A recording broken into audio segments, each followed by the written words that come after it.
听我有时，有朝天门开甲你，我会做看伊生情，可以生命你来你，主耶稣听我，主耶稣听我。主耶稣听我，有记在你圣经。耶稣听我三工行，你我心里免惊吓。我若听你我路袂，你要带我行天边。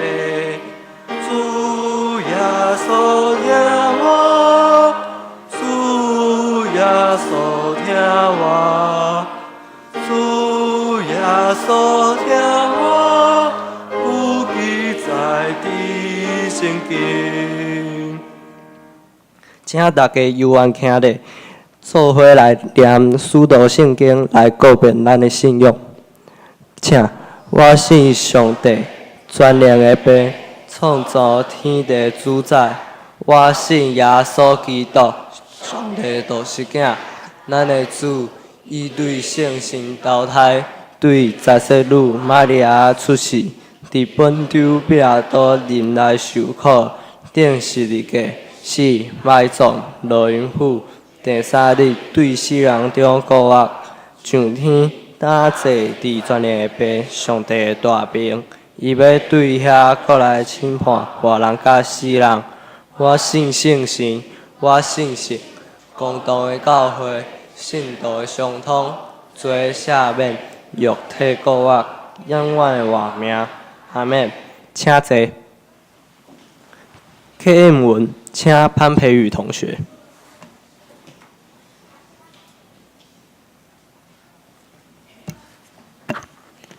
三甲来K印文第7篇，伫信息的后面1007面。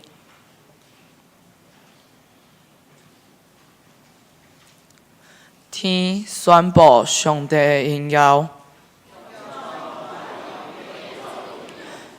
这里对迄里讲话，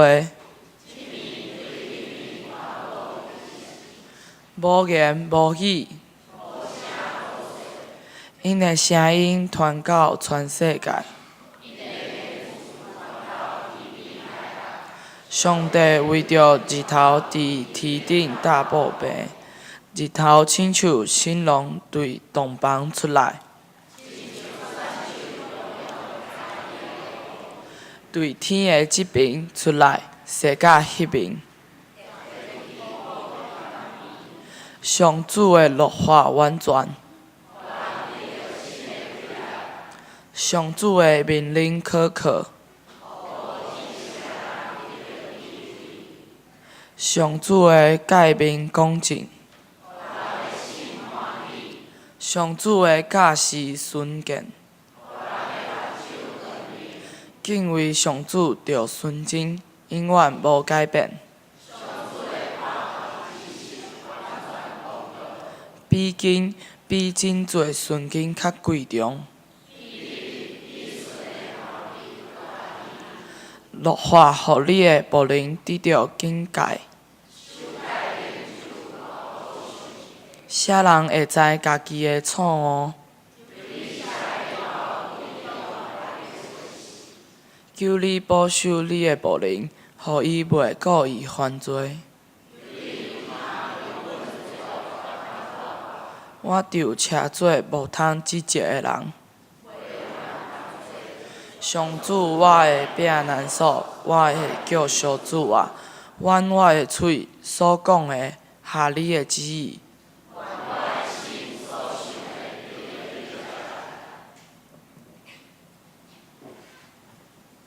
祈祷，请吴敏儿同学。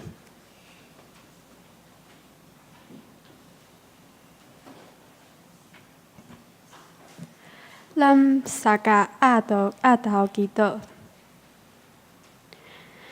眺望的天父上帝，阮感谢你，阿罗你，感谢你保守阮每一日的平安，无论伫学校，也是伫厝内，拢会当得到你的看顾甲保守。伫阮细汉的时，常常听圣经的故事，感觉真趣味。生活中当面对代志的时，拢有你的引带，互阮知学好的模样甲学习。你的话语是阮的帮站，阮将今仔日的主日完全交托伫你的手中，求你纪念，感恩祈祷，奉主耶稣的名求，阿免。圣经，请冰田蜜同学。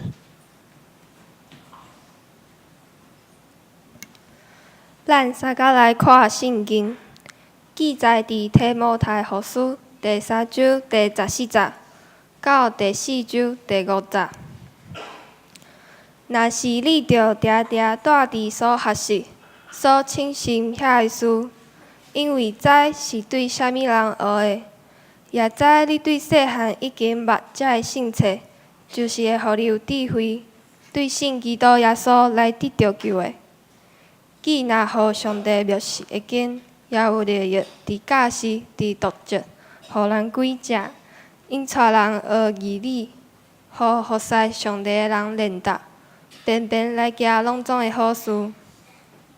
我伫上帝的面前，甲要审判活人死人的基督耶稣的面前，为着伊的显现甲伊的过来，吩咐你，着传道理，无论得时无得时，着专务伊，用百般的宽容、教示来责备、警戒、劝勉，因为时日要到，人免永远传食的教示，要耳孔上爱听侪侪先师，照家己的私欲，搁外头毋听真理，去向无野的话，独独你凡事着节制，忍受艰苦，行传福音的下工，来尽你的职分。愿上帝赐福听伊的话，搁去行的人。学老，即时咱来请主日的同学来学老。学老的诗歌是：阮是上帝心肝宝贝囝，甲透早起床。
即时，咱请牧师来正道。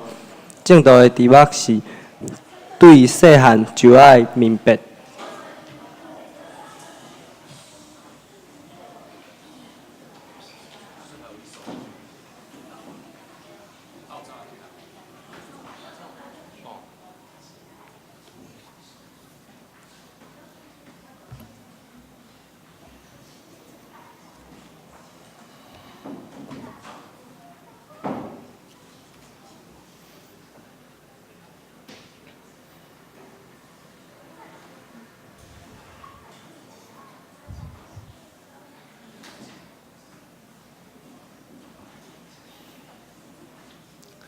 各位兄弟姊妹，大家平安。我知影恁的目睭拢去看对搭，这个囡仔真古锥对无？啊，今仔日是即个主日学的主日啊，一总会安排内底啊，原起头拢是至10月份的第3主日，总是不要紧，咱教会照咱家己所安排来进行。啊，以往若讲到主日学的主日，啊，咱有发现讲牧师拢会讲的拢会转变做同言同语啦，安尼吼，同言同语安尼啦，吼。啊，总是因为是主日的主日，所以是真注重讲即个教育，宗教教育是全教会的代志。啊，所以一只的分享会甲以往无共，不会在这边同言同语，吼，会较济是咧来教示，也是讲劝勉咱教会咱遮的大人，咱遮的诚侪囡仔。或者会榜样的人啦，吼。啊，今仔日的分享，啊，牧师会用国语的方式，来传达、来宣讲。因为牧师无毋茫讲，因为语言的缘故，吼，来阻挡因听到信息，吼。认真讲，啊，台语嘛毋是牧师的即个母语啦。伊按迄个血统来看，我是南部北部做西拉雅嘛。啊，所以我的母语是啥？讲是台语，毋是啦吼，嘿。啊，所以你毋通想讲我台语讲我才认同，这是我的母语，毋是啦吼。这是我的祖先搬来市区，为着要甲好荷兰人讲啊，所以只好学台语安尼。所以今天我的分享跟信息，我会用国语的方式来宣讲及呈现。好，小朋友，牧师要讲到了。好啊，我们一起来祷告，好不好？好，我们一起来祷告。亲爱的天父上帝，我们感谢你，感谢你赏赐给我们教会如此的产业，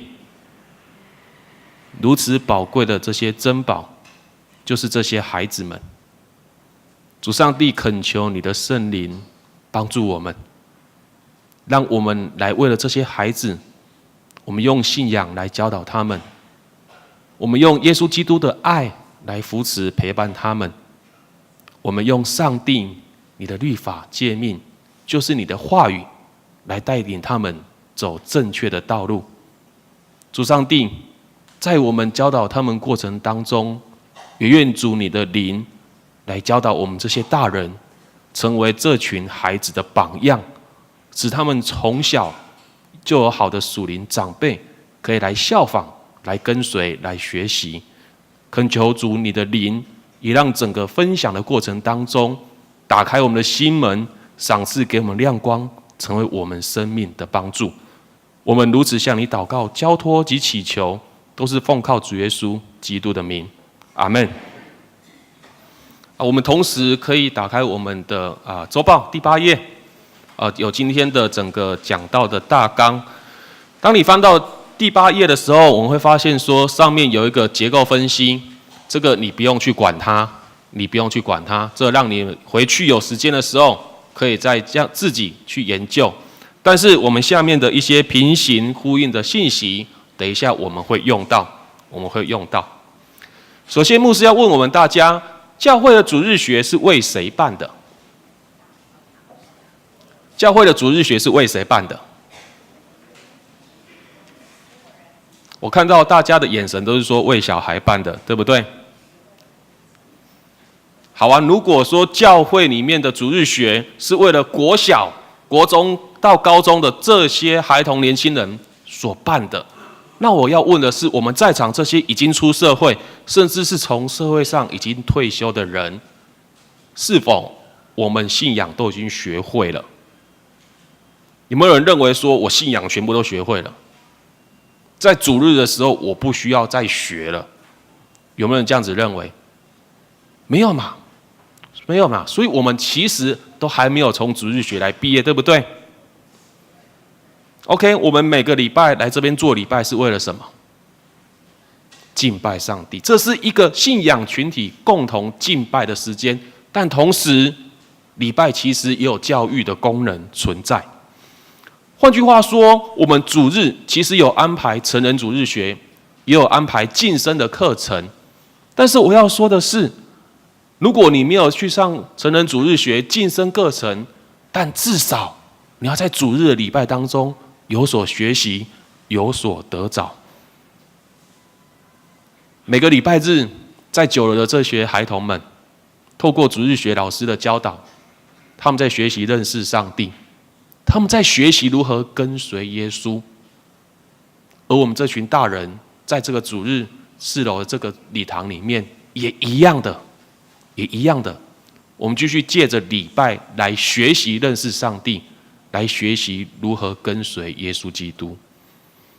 所以如果说我们没有参与在成人主日学晋升课程，但是你又不专心在礼拜当中借着各种的程序来学习的话，那我要说的是，不管牧师后面怎么祝祷，说了些什么，你有可能还是空空的来，空空的回去。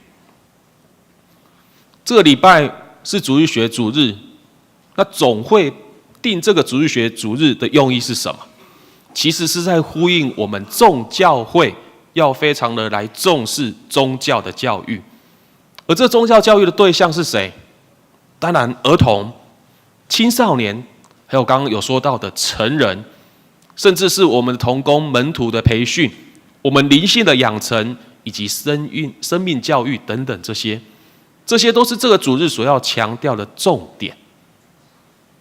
今天牧师选择这一段经文，就是要来讲有关主日学到底是要教育我们什么。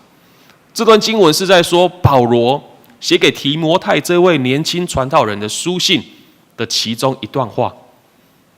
牧师在研究这段经文的过程当中，深深的再一次得到上帝的提醒：信仰的学习是一辈子的事情，不可能我们到了某一个阶段就说我都学会了，不可能。而保罗要提摩太这位年轻人，叫他做信徒的榜样，教他坚守传道人的职分。但是反过来，我们会发现，其实提摩太是从小之后就有很好的信仰长辈成为他的榜样。他的母亲、他的祖母，甚至是后来他成年之后他所遇到的保罗使徒，都成为他很好的榜样。今天牧师也会按照着这段经文它的平行诗的结构来跟大家分析，来讲信息。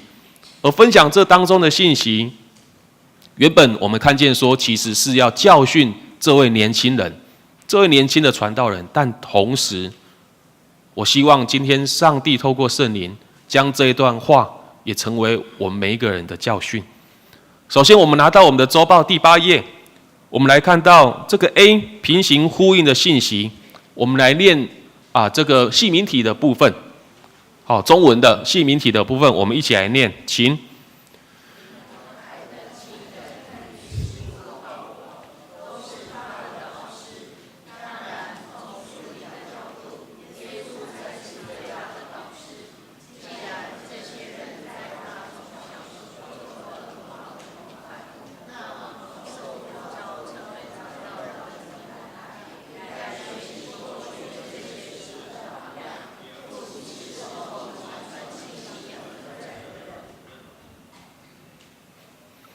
好，刚刚牧师原本很期待我们大人可以念大声一点，给小孩子学习不过没关系，等一下还有好几次机会，好不好？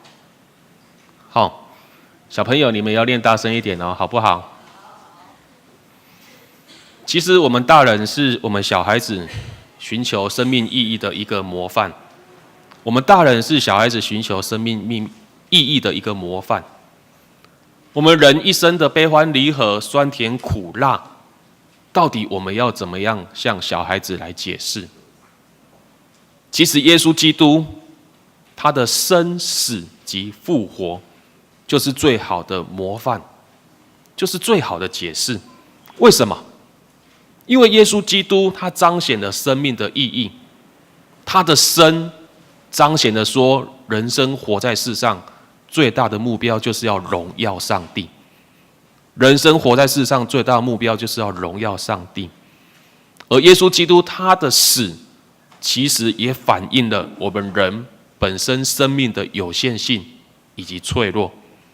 但是他的复活也反映了一件事情，反映了生命的延续性，反映了说我们人在世上的所有活动只不过是生命的其中一部分。当我们的灵魂离开肉体之后，其实是进入生命的另外一个阶段。所以我们让我们的孩童认识耶稣基督，就等于是在教导我们的孩童认识生命的意义，由耶稣基督的生死及复活来教导他们活在世上是为了什么。死亡并不可怕，而往后的复活带给我们生命无限的盼望。而教导耶稣基督，使他们在生活上以耶稣基督为中心来进行分辨，来进行判断。然后要说的是，宗教教育只在主日的教会来进行是不够的，是不够的。小孩子也必须要在家庭里面可以学习到信仰。我们常常会彼此来勉励说，要把我们的孩子带来教会，对不对？对不对？但是我们要不要把信仰带回家里面？我们把孩子带来教会，但是我们没有把信仰带回家里面是没有用的。大囡仔带来教会，信用是好像牵起教会，无炸回去，是不路用的。所以小孩子带来教会，我们要再把信仰带回家里面。家庭与教会正是小孩子通过模仿与认同来学习信仰的地方。当然，我们会透过主日学老师来教导他们如何认识耶稣基督，说耶稣的故事给他们听。但是，他们也会去思想耶稣在哪里？耶稣在哪里？我要怎么来效法耶稣？在孩子学习信仰的过程当中，其实模仿跟认同是同时也是相应的。如果我们的孩子认同他自己的父母，认同他的兄弟姐妹，认同他在教会所看到所有的人，这些长辈的话，他认同我们的时候，其实在不自觉、无意识的当中，他会开始来效仿、来模仿我们，以我们这些人为他学习信仰的一个榜样。然而，我们要反过来问我们自己：我们介绍耶稣基督给我们的孩子，但是我们本身有没有活出耶稣基督的形象，让孩子来效法、来跟随？这是第一个我们必须要来反省、要来思想的地方。接下来，我们来看平行信息、对比的信息 B 的部分。我们一起来念明体字的部分，请。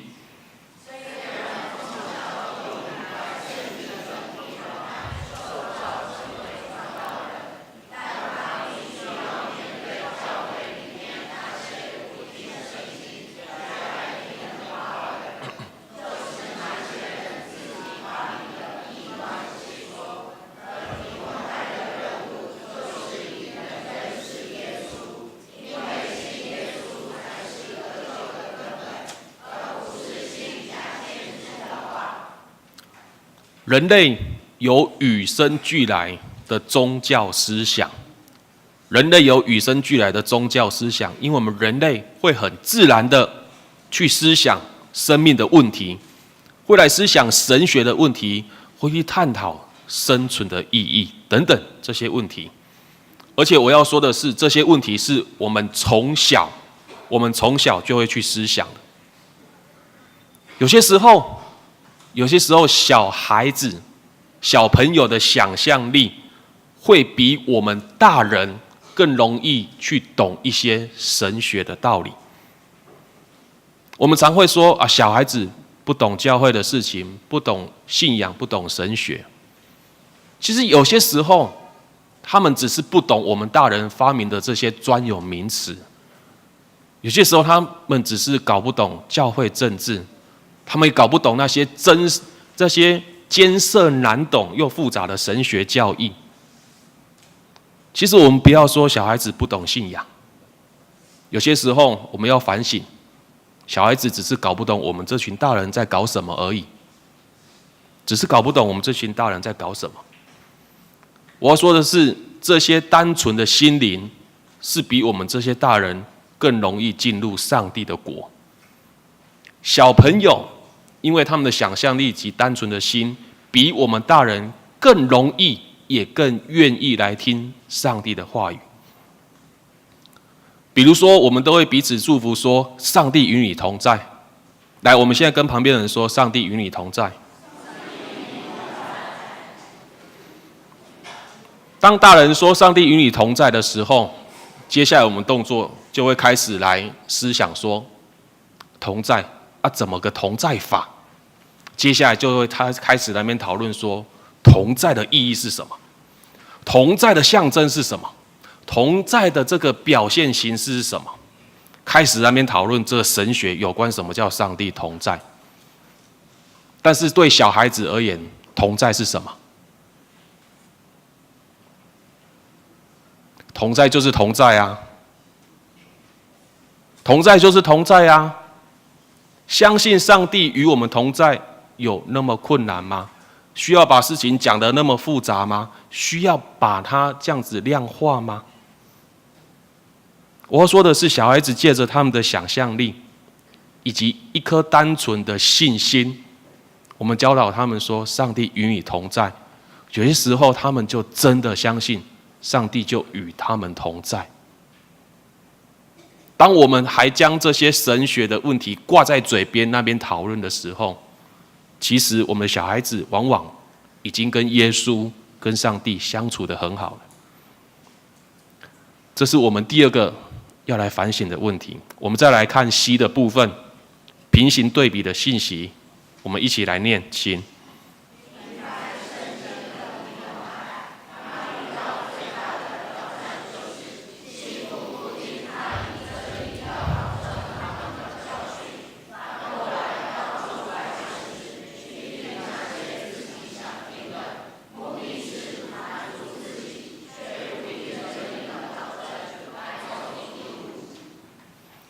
当我们的小孩子，我们教会的小朋友，他们愿意天马行空的开始来思考信仰问题的时候，其实我们要给予他们某程度的自由，有思想的空间自由。我们面对他们童言童语问我们信仰问题的时候，我们千万不要这么快的跟他们回答说错、不对、你不懂。我们不要这么快的来否定他们，虽然说有些时候真的超出我们的想象，但是我要说的是，当他们开始童言童语、天马行空问我们信仰生活的时候，我们必须要先了解这群孩子他们内心的神学的世界。当我们了解之后，我们才能慢慢引导他们，我们才能来探索出说，到底他们内心对上帝的认知是什么。因为我们了解上帝这个上帝在每一位孩子内心的形象之后，其实我们才能来引导、来教导他们，什么叫做才是正确的这些信仰观。比如说，当我们在讨论说上帝是一位什么样的上帝的时候，其实是在讲关系。上帝是一位什么款的上帝？是在讲关系啦。有时候就说你的父母是一位什么样的父母，你的老师是一位什么样的老师，你的朋友是一个什么样的朋友，上帝也是一样，他是一位什么样的上帝。从小到大，通常我都会问主日学小朋友，尤其是这种幼幼班的什么，我问他说，上帝是一位什么样的上帝？其实你知道小孩子的想象上帝是一位什么样的上帝吗？那形象就是一个住在天上的老人，而且还会坐在云上会飘，就是胡子很多、很蓬、很长，然后很白白的。最主要是他的脸庞怎么样？笑眯眯的，和蔼可亲。这大部分人对上帝小朋友对上帝的想象。但是有没有可能小孩子会想象说，上帝就很威严、不苟言笑，坐在宝座上，然后天兵天军天使围在旁边，然后荣光遍照，让你不敢抬头？或者是他们上帝的形象，他们会觉得说，其实上帝没有离他们那么远，上帝就像他们的好朋友，随时就在他们身旁陪伴他们。又比如说，我们要了解说，他们到底对祷告的这个认知是什么？我们祷告，上帝一定会答应吗？我们祷告，上帝一定会马上的来回答我们吗？另外一个问题就是说，到底我们人活在世上，是要听上帝的话，按着上帝喜悦的方式来生活，还是期待上帝永远听我们的祷告，来满足我们的需要？我们让我们的小孩子有对信仰、对宗教思想的自由，但是同时，我们仍旧要引导他们以上帝为生活的中心。这反过来说，如果我们教导孩童以上帝为中心这样子的信仰教育的话，我们就不可能来宠溺我们的小孩。为什么？以上帝为中心的生活模式，就是会带领小孩子来分析说，什么事情是上帝所喜悦，什么事情是上帝不高兴的。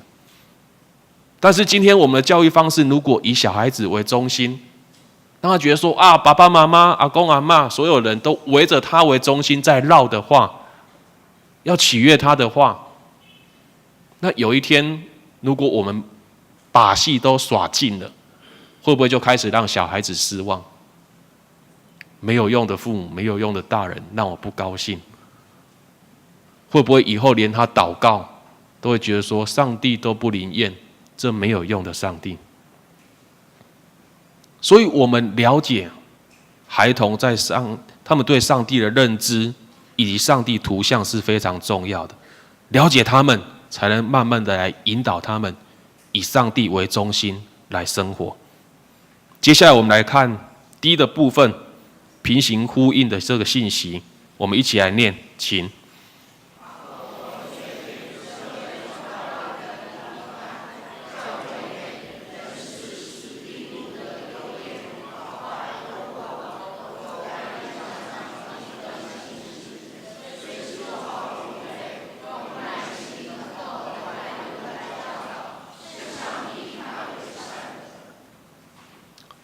一个人他的信仰观，往往取决于他的孩童时期的这个信仰经验及信仰学习，同时这也成为孩童成年之后的信仰的表现形式。那么往往我们这些大人，我们这些成年人，又是这些孩童认识上帝的各种面向，我们这些大人是小孩子认识上帝的各种面向。我们的言行举止，我们的价值观，我们行事风格，我们做的所有的决定，其实都潜移默化的在塑造一个孩童的信仰观。特别当我们的孩子、我们的孩童认同在座的各位，你们就是基督徒，你们大家都是按着圣经来行事思想的基督徒的时候，当孩童如此的认同我们的时候，我们在小孩子面前的所言所行，其实都是宗教教育。大人对于人事物的反应，其实也会引发孩童对上帝的想象。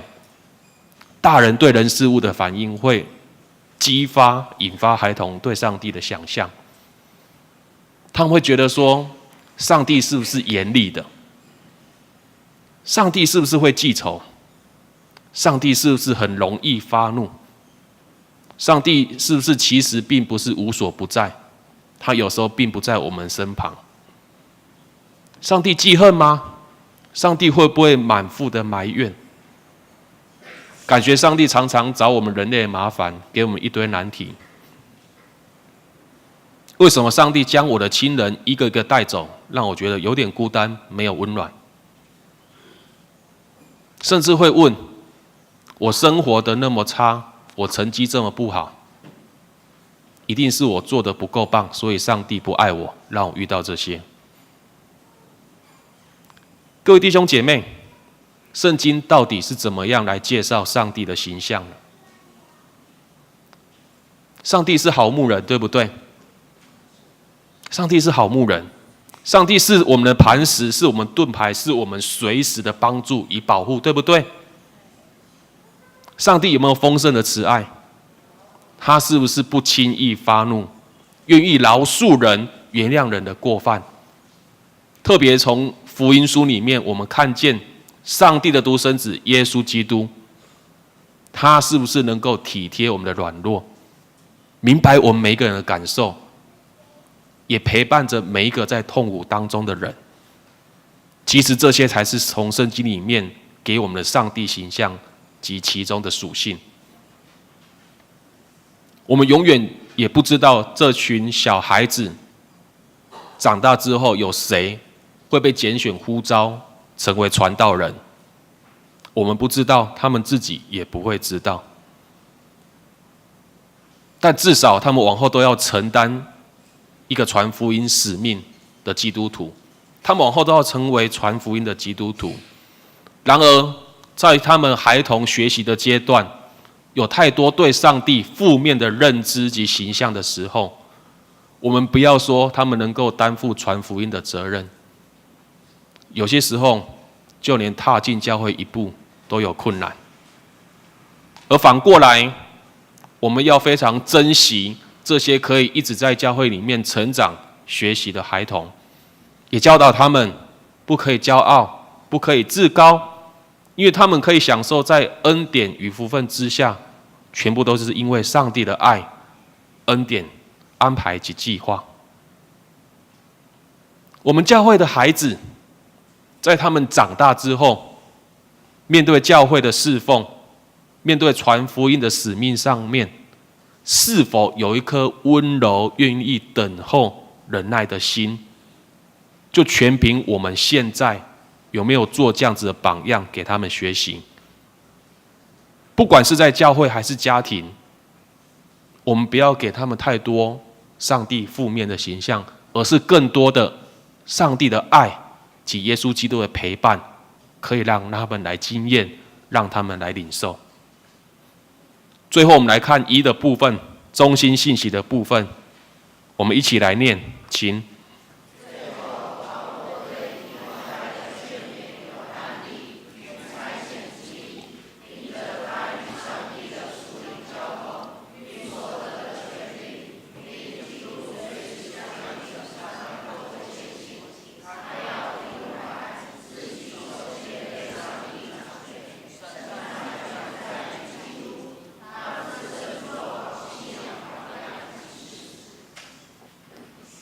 我们都教导我们的小孩子在什么时候感谢上帝？考试考100分的时候，体育竞赛得名的时候，才艺表演得奖的时候，可以出去玩旅游的时候，很高兴，所以感谢上帝；拿到礼物、拿到红包的时候，很高兴，感谢上帝。我们是不是都在这群孩童面对顺遂、得到奖励、得到好处的时候，教导他们说：你们要感谢上帝。但是当他们表现不好的时候呢？当他们的学习遇到瓶颈、遇到困难的时候呢？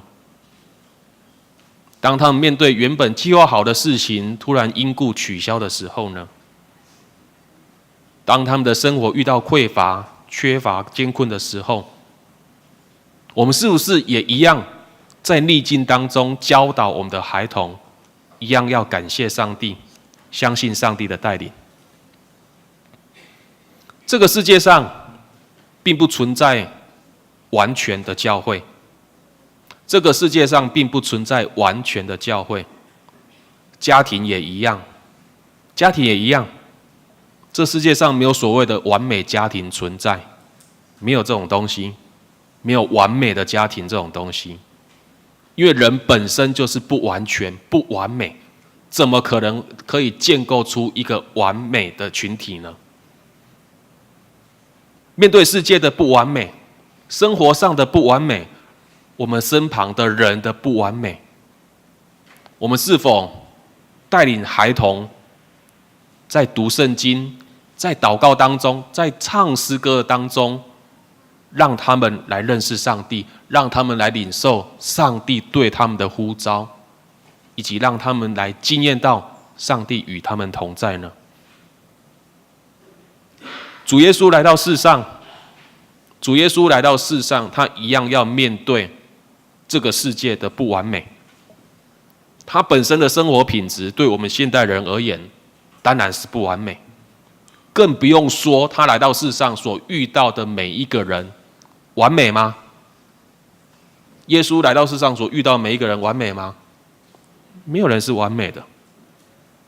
然而耶稣基督因为有天父上帝的同在与陪伴，他的身上有圣灵的感动与引导，而最重要的是，他明白他来到世上的使命，他更明白生命的意义。所以耶稣他在面对这些苦难、面对匮乏的时候，他仍旧感谢上帝，祷告上帝。耶稣基督没有埋怨，没有逃避，他仍旧是带着感恩的心来服侍众人。耶稣是完美的，耶稣是完全的，但是他没有去挑剔别人的不完全、不完美，他反而是用他的完美及完全去补足别人的缺乏。我们说，教会的孩子跟年轻人是我们的未来，对不对？这群年轻人、小孩子是我们未来，对不对？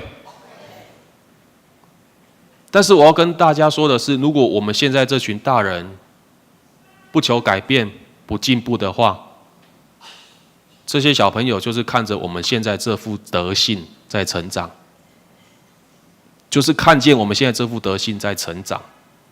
那么我们在说的那个未来，有没有可能就是我们现在这副德性？我们不知道，我不敢说。我们常常看见自己的父母不好的一面，或者是看见我们父母讨人厌的一面的时候，我们常常都会对自己说：以后我绝对不会像我父母一样，我不会像我爸一样，我不会像我妈一样，有没有？然后讲我绝对袂像我老爸老母安呢，绝对袂，伊的性格就好人呀。但是往往的都是我们的枕边人来告诉我们说：你看愈来愈像恁老爸，够早念，看就像恁老母咧，嫌东嫌西，有没有？父母一同在教训孩子的时候，夫妻两人就会说：这囡仔会生送啊，有无？生老爸款啦，无啦，生你啦，个性跟你一模一样。我要说的是一样的，我们教会的氛围，我们的价值观，我们对事工的态度，特别我们对圣经的渴慕，对信仰的追求，我们自己本身这些大人有没有想要改变？有没有想要更新？有没有想要进步？使我们这些大人可以成为年轻人跟孩童未来可以成为的榜样及模型。我们到底有没有这样子指望我们的未来？虽然这段经文没有错，他是在教训提摩太这位年轻的传道人，但是在这些教训的当中，也反映出提摩太之所以可以成为传道人，也是因为他从小有得到很好的信仰教育，他从小有很好的信仰榜样，使他来学习。虽然我们无法来预见我们教会的未来，我们无法知道教会的未来是怎么样，但是我们若是愿意上帝的国，为了来建立上帝的国，为了要让耶稣基督的福音可以充满在这个教会里面的话，我们真的求上帝首先来改变我们这些大人，求上帝真的先来改变我们这些大人。当我们开始改变，当我们开始更新进步，越来越像恢复主上帝的形象的时候，或许我们就可以真的来期待那美好的未来。我们一起来祷告。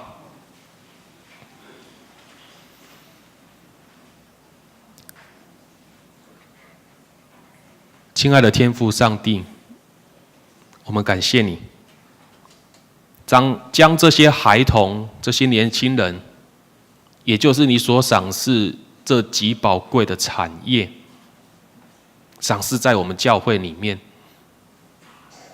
但是主，恳求你帮助我们这些做榜样、做模范的这些大人、老师、这些成年人，真的使这群孩童从我们身上看见耶稣基督、圣灵不断的在我们身上动工，使我们生命的改变、好的见证，成为他们渴慕来学习的对象，使他们看见我们的时候，都想要学习我们那属灵的生命，那美好的见证，那荣耀主的这些善事，是多么的美好。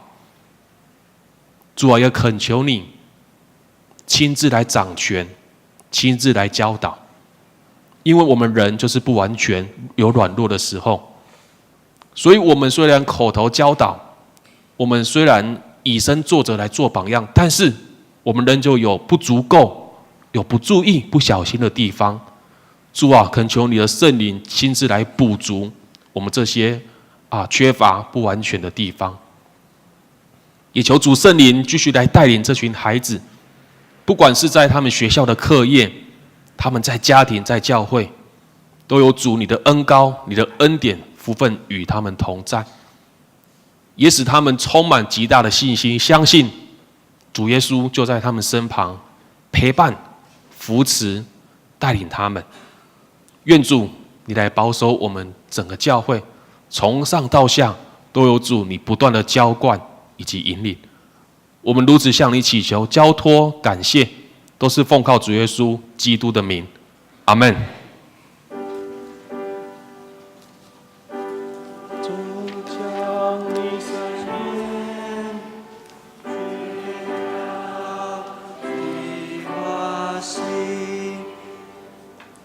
三甲来吟圣诗，圣诗第543首，圣诗第543首。我爱学主的款式，我爱学主的款式。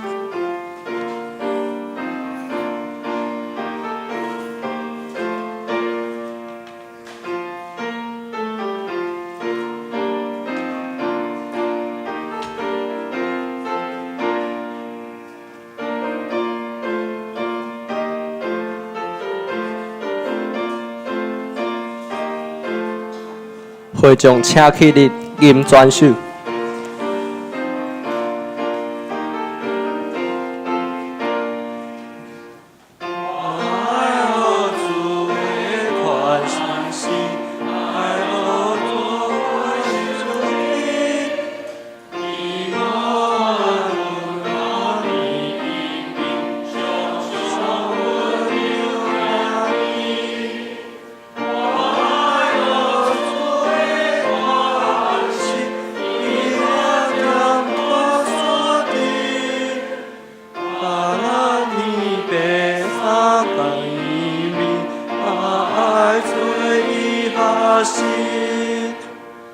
我爱学主的款式，爱我你我，虽然受人患难，又不快乐。我爱学主的款式，爱主人了事。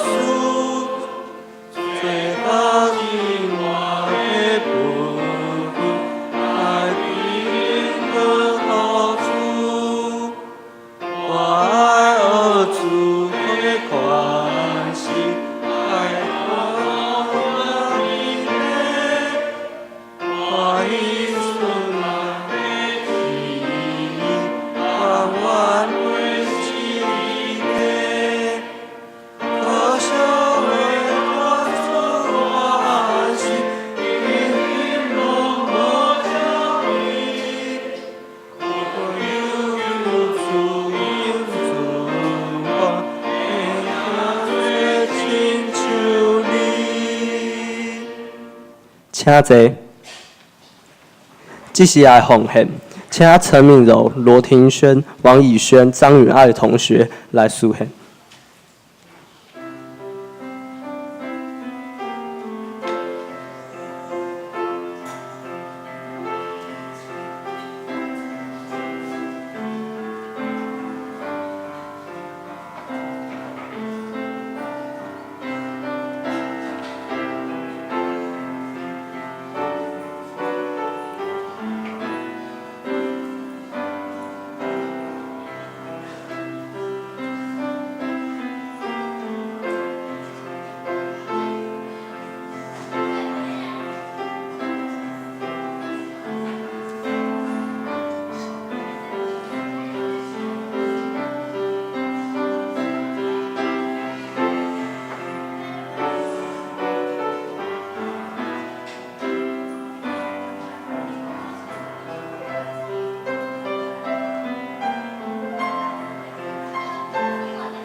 会众请起立吟奉献的诗。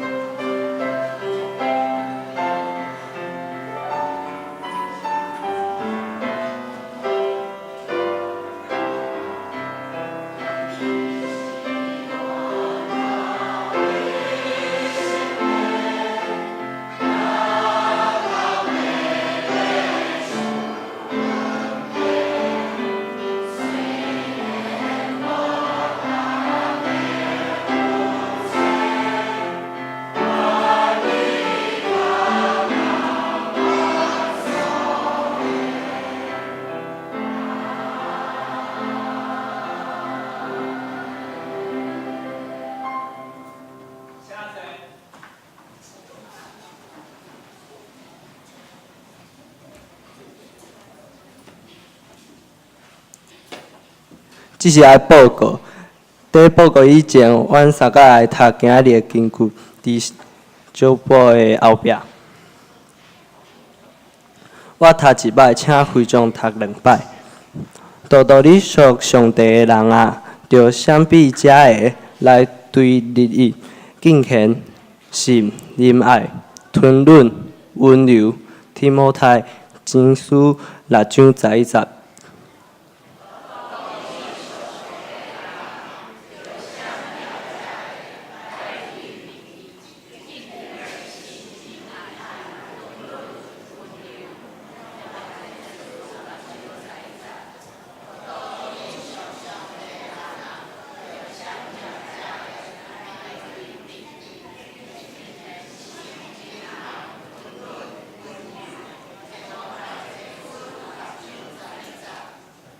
即是来报告，请掀开旧报的第1页。第1页是后礼拜的护士人员，请大家来看。第2页甲第3页是周间的聚会，请大家踊跃参加。第3页甲第4页是小组的大道事项，请大家注意来看。第5页是奉献的明细，若有毋对，请甲中职更正。第6页消息报告，本主日是主日和主日，请为事工大道。第2点，中昼12点，伫702处召开关怀部会议，请保安出席参加。中昼12点半。伫6楼办公室内召开行政部会议，请保安出席参会。下晡1点，伫9楼办公室召开主日学会议，请东港老师出席参加。后主日是青年主日，请为事工代祷。第二点，5月份1月中日，长老林漳州执事穆桂英、李正义。教会消息，第一点，2018年第一摆的奖学金审查结果，以下请大家家己来看。请掀开第7页。2018年通教会夏季学校品格营，时间是7月11号到14号，透早8点半到下晡5点半。7月15号，台语礼拜成果展现，请大家参加。第3点，教会愿景共识凝聚教会3至5年。愿景共识，同心齐力朝目标前进，奋兴教会。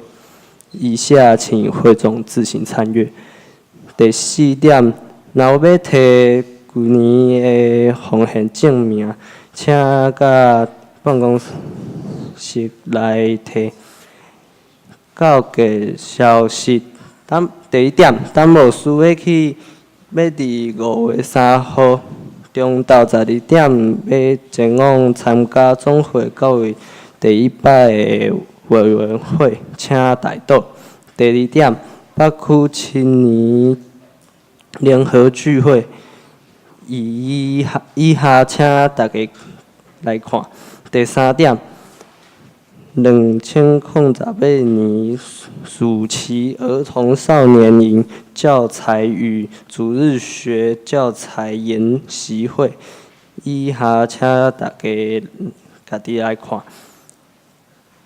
肢体消息，本会港外分姊妹伫4月22号按时主怀，伫4月26号完成礼拜，请为遗族代祷。其他消息，第1点，通园合作社伫5月6号中昼12点，伫702处召开合作社理监事会，请理监事出席参加。接下来介绍主日学，请看投影片。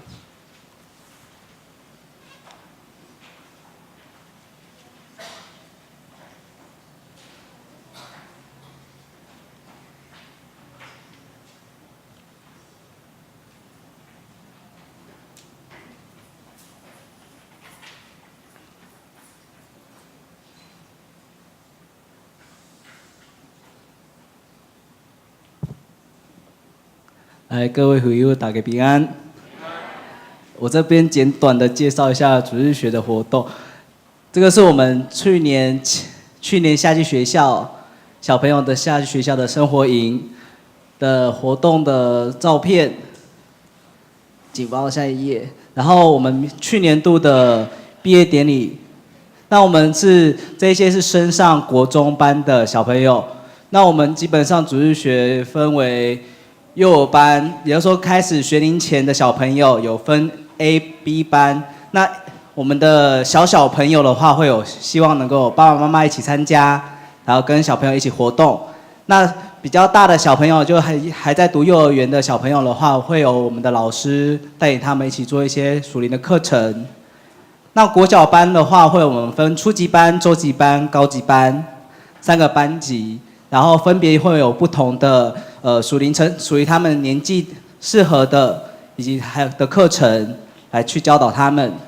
接着我们到国中班的时候会有就是我们会有一个比较正式，然后比较多像他们在属灵探索上面会比较多的课程在安排，还有会在里面会有一些服饰在里面。请帮我翻下一页。这个是我们去年幼儿班的时候做的一个就是小班跟幼儿班的一起的一个联合的运动会，请大家看一下。然后这是我们去年度的圣诞节的晚会的表演，大家都是为了主日学的教会的事工一起去做的。再来，今年复活节的时候，我们的国小班跟我们的幼儿班都有举行复活节的活动，那请各位看一下。这个是最近上礼拜的野外礼拜，那我们主日学的呈现。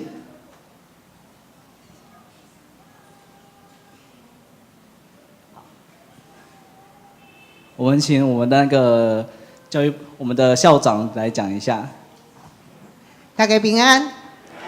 今仔日真欢喜看到咱的主日学遮的囡仔伫遮。其实拄则牧师有伫讲，咱的主日学毋单是遮的囡仔尔，其实咱大人成人遮拢是咱主日学。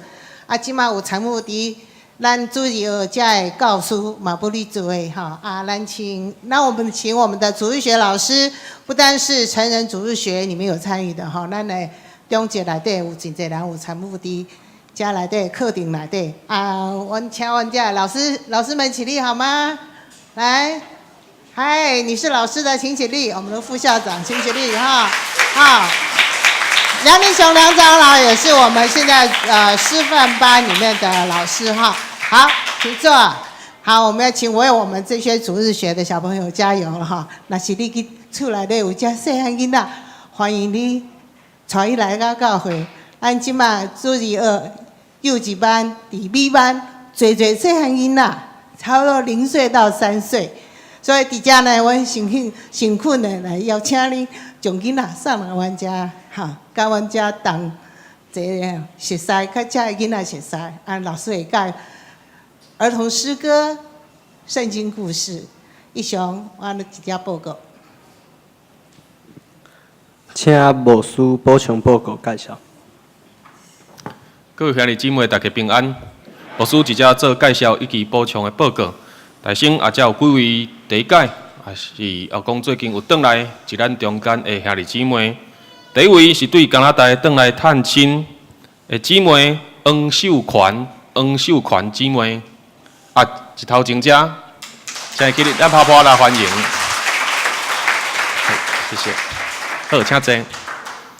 再来第二位，这是咱教会亚中的妈妈曾兆英姐妹，是这样，大家欢迎。好，请坐。再来是这个新兴教会的会友陈伟正、朱雨农夫妇，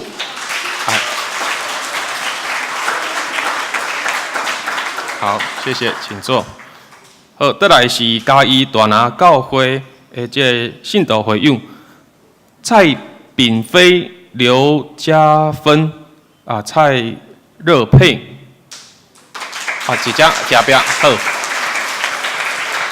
好，欢迎你们来，请坐。好，最后遮个咱无拍谱自过去的这个礼拜是有完成港月份姊妹的这个日念火化等这个丧事礼仪有来完成。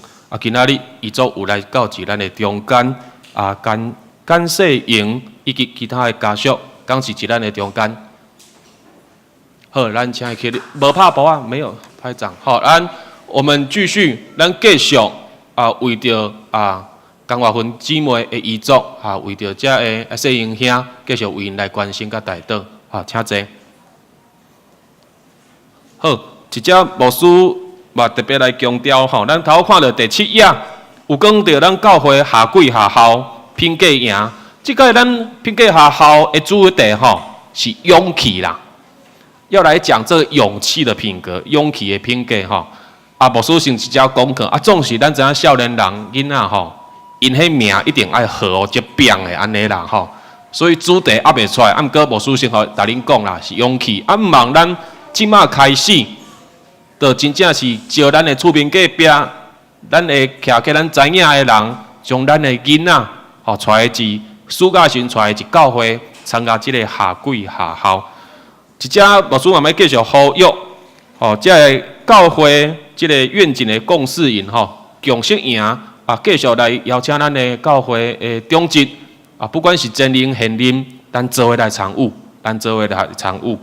最后是这个教界的这个消息，牧师是5月3号拜四12点是要来前往这个总会教育部的这个第一届委员会啦因为这个牧师是中会的教育部长所以大家来参与安尼一个会议总是毋知影是安那是这个时间点嘛12点，可能有准备好这个要款待阮这个教育部长啦所以嘛帮牧师代祷出入平安有好的会议。以上直接做补充报告。上言圣诗第395首，圣诗第395首。至圣天父，阮感谢你；至圣天父，阮感谢你。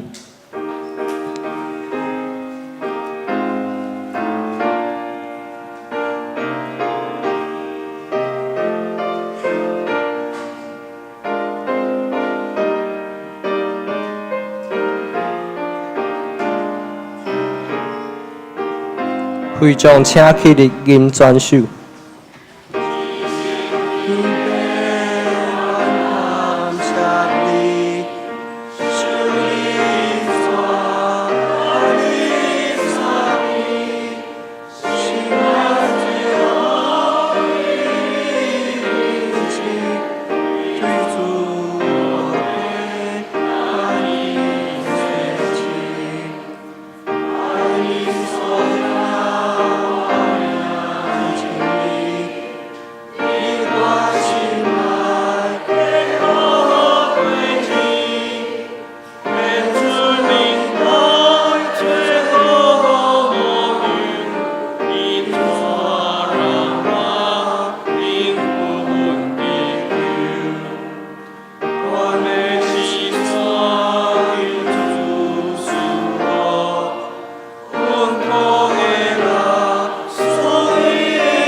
咱做来领受上帝的祝福，愿主耶稣基督的恩典、天父上帝的疼痛，以及信心的相冲引带，甲咱三个弟弟，对即时直到永世代无尽。阿门。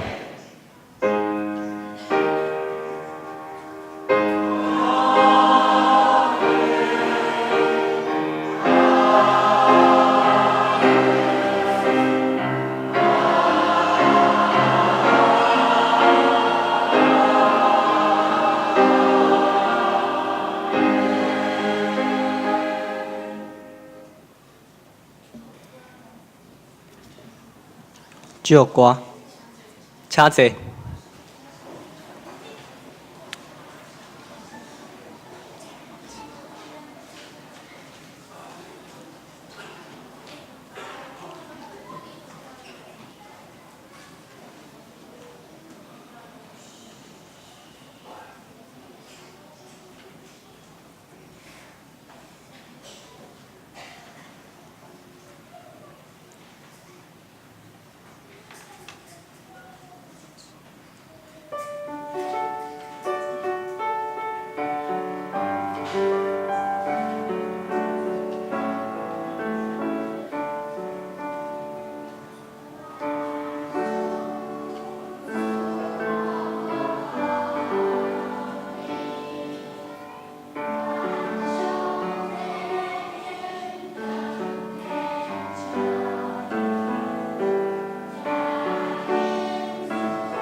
点压密度。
这是咱甲边仔的兄弟姊妹互相请安。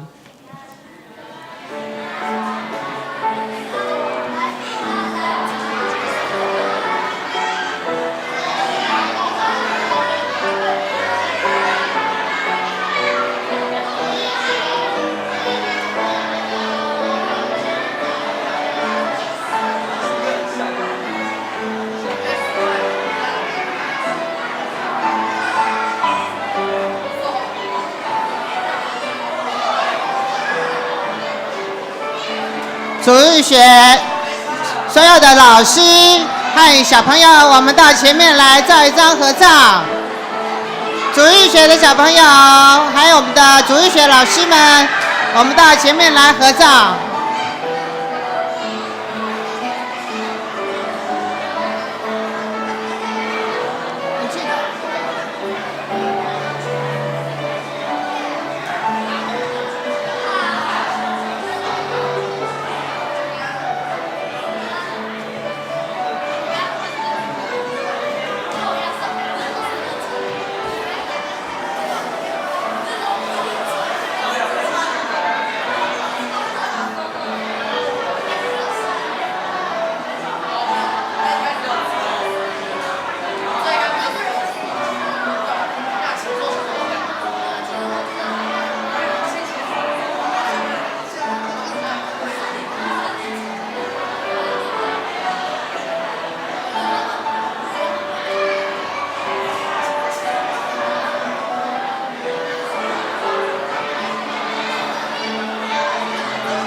主日学的小朋友还有老师们，麻烦现在请移驾到前面，请马上移驾到前面，我们要照一个团照。